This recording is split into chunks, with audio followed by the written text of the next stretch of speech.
भक्ति पढ़ने पर उसमें राधा वल्लभ लाल देखो, मेरे प्रभु राधा वल्लभ लाल विराजमान हैं।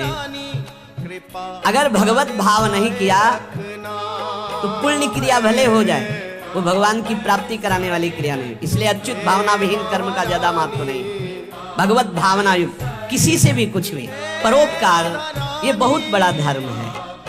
कोई बीमार है, कोई कष्ट में है, कोई वृद्ध शरीर है, हमें अवसर मिले तो हमें सेवा करनी चाहिए। अगर हमारे पास अर्थ है, कोई बीमार है, वो अर्थ की अव्यवस्था कारण सही औषधि नहीं उसकी हो पा रही, हमें कूद पड़ना चाहिए, हमें सहयोग करना चाहिए। धन की सार्थकता है इसी बात में कि दूसरों को हम सुख प्रदान कर सके। परोपकार सबसे बड़ा धर्म है। परहित सरिस धर्म नहीं भाई, पर पीड़ा सब नहीं अधमाई।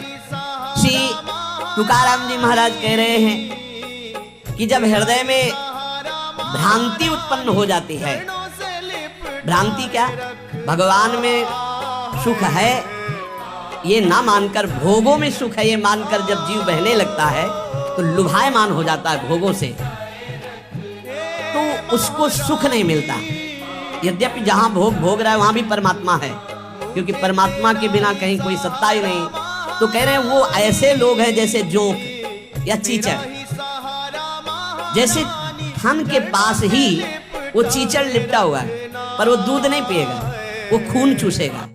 ऐसे ही जहां तुम भोग दृष्टि कर रहे हो वही परमात्मा है, उसमें ही परमात्मा है। और सही पूछो तो वही परमात्मा है, क्योंकि जड़ चैतन्य वही बना हुआ है। तुम जिसे भोग दृष्टि से देख रहे हो, चीचड़ की तरह तुम दुख भोग रहे हो, उस सुख सिंधु परमात्मा को नहीं समझ पा रहे।